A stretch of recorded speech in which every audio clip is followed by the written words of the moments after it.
कल्पना कीजिए कि आप हजारों फीट की ऊंचाई पर उड़ रहे हों, अचानक विमान झटका खाए, कुछ सेकंड के लिए नीचे गिर जाए, लोग अपनी सीटों से उछलने लगे, कैबिन में चीख पुकार मच जाए और फिर कुछ दिनों बाद पता चले कि उस विमान का पायलट कथित तौर पर नशीले पदार्थ के प्रभाव में था।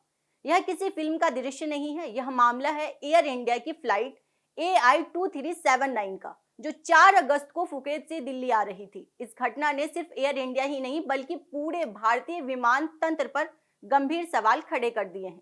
क्योंकि सवाल सिर्फ इतना नहीं है कि विमान 300 फीट नीचे क्यों गया, बल्कि यह भी है कि क्या एक ऐसा व्यक्ति जिस पर सैकड़ों यात्रियों की जान की जिम्मेदारी थी, वह उड़ान के लिए पूरी तरह फिट था या नहीं, और अगर नहीं था तो सिस्टम उसे उड़ान तक पहुंचने से रोक क्यों नहीं पाया। 4 अगस्त को एयर इंडिया की फ्लाइट AI2379 फुकेत से दिल्ली के लिए रवाना हुई। विमान एयरबस A320neo था और उसमें 137 यात्री तथा 8 क्रू सदस्य सवार थे। उड़ान सामान्य तरीके से चल रही थी, लेकिन अचानक विमान करीब 300 फीट नीचे चला गया। इस घटना में कम से कम 20 यात्री और 4 कैबिन क्रू सदस्य घायल हुए। इनमें 2 क्रू सदस्य को रीढ़ और गर्दन के पास गंभीर चोटें आने की बात भी सामने आई। अब 300 फीट की गिरावट सुनने में भले बहुत बड़ी न लगे, लेकिन जब कोई विमान हवा में स्थिर उड़ान भर रहा हो और अचानक ऊंचाई खो दे, तो उसके भीतर बैठे यात्रियों के लिए यह बेहद खतरनाक स्थिति बन सकती है। यही वजह थी कि कई लोग अपनी सीटों से उछल गए और कैबिन में अफरा तफरी का माहौल बन गया। लेकिन असली कहानी तब शुरू हुई जब विमान दिल्ली पहुंचा। उड़ान के बाद जांच हुई और सूत्रों के मुताबिक पायलट इन कमांड यानी PIC का ड्रग टेस्ट पॉजिटिव पाया गया। इसके बाद पुष्टिकरण परीक्षण किया गया और बताया जा रहा है कि वह परीक्षण भी पॉजिटिव आया। रिपोर्ट्स के अनुसार जांच में marijuana यानी गांजा के सेवन से संकेत मिले। यही से यह मामला विमान सुरक्षा और निगरानी व्यवस्था पर गंभीर सवाल खड़े करने लगा, क्योंकि अगर यह जानकारी सही साबित होती है तो सवाल सिर्फ एक पायलट के आचरण का नहीं बल्कि पूरे निगरानी तंत्र का बन जाता है। अब यहाँ एक बात समझना जरूरी है, जब हम विमान में बैठते हैं तो हमारा ध्यान विमान की तकनीक पर जाता है, लेकिन किसी भी उड़ान में पायलट की भूमिका सबसे महत्वपूर्ण होती है। वह सिर्फ विमान नहीं उड़ाता बल्कि मौसम पर नजर रखता है, उपकरणों को मॉनिटर करता है, एयर ट्रैफिक कंट्रोल से लगातार संपर्क में रहता है और किसी भी आपात स्थिति में कुछ सेकंड के भीतर निर्णय लेता है। यानी उसकी मानसिक और शारीरिक स्थिति का पूरा तरह सामान्य होना बेहद जरूरी होता है। इसी वजह से दुनिया भर में पायलटों के लिए मेडिकल और फिटनेस संबंधी नियम काफी सख्त रखे जाते हैं। इस बीच इस मामले में कैबिन क्रू की शिकायतों की भी चर्चा हो रही है। रिपोर्ट्स के मुताबिक कुछ क्रू सदस्य ने पायलट के व्यवहार को लेकर एयरलाइन प्रबंधन को शिकायत दी है। आरोप है कि उड़ान के दौरान उसका व्यवहार सामान्य नहीं था। कुछ रिपोर्ट्स में दावा किया गया है कि वह कई बार कॉकपिट के फर्श पर बैठ जाता था और सामान्य स्थिति में दिखाई नहीं दे रहा था।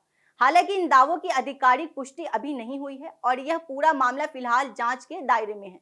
लेकिन यदि जांच में इन आरोपों की पुष्टि होती है तो मामला और गंभीर हो सकता है। अब सबसे बड़ा सवाल यही है कि क्या विमान की ऊंचाई कम होने की वजह वही पायलट था या फिर कोई तकनीकी खराब हुई थी?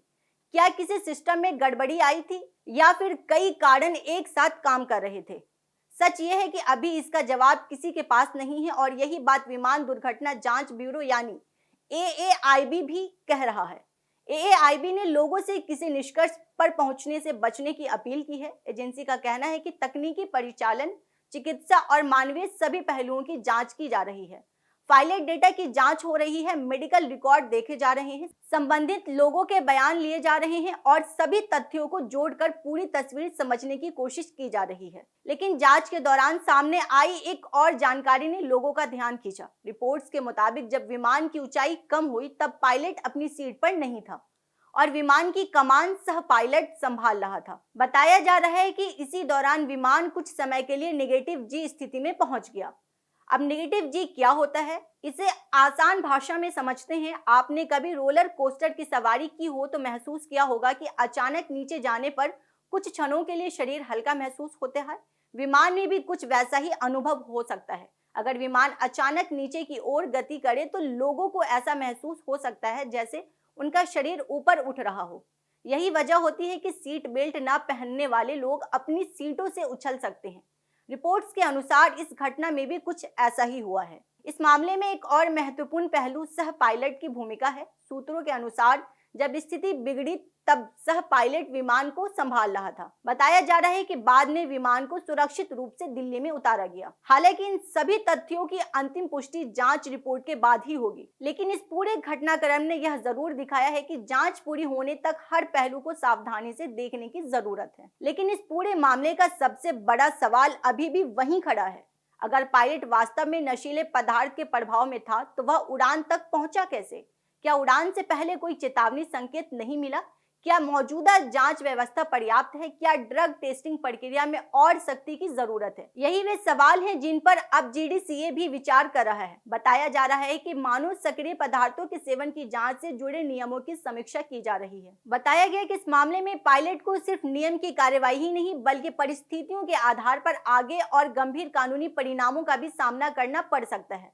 यानी यह मामला सिर्फ एक अनुशासनात्मक जांच तक सीमित नहीं माना जा रहा है। इस घटना की गंभीरता का अंदाजा इसी से लगाया जा सकता है कि एयर इंडिया के निवर्तमान सीईओ कैंपबेल विल्सन को नागरिक उड्डयन मंत्रालय के सामने स्थिति स्पष्ट करनी पड़ी। नागरिक उड्डयन मंत्री राम मोहन नायडू ने कहा कि विमान सुरक्षा सर्वोच्च प्राथमिकता है और किसी भी स्तर पर समझौता स्वीकार नहीं किया जाएगा।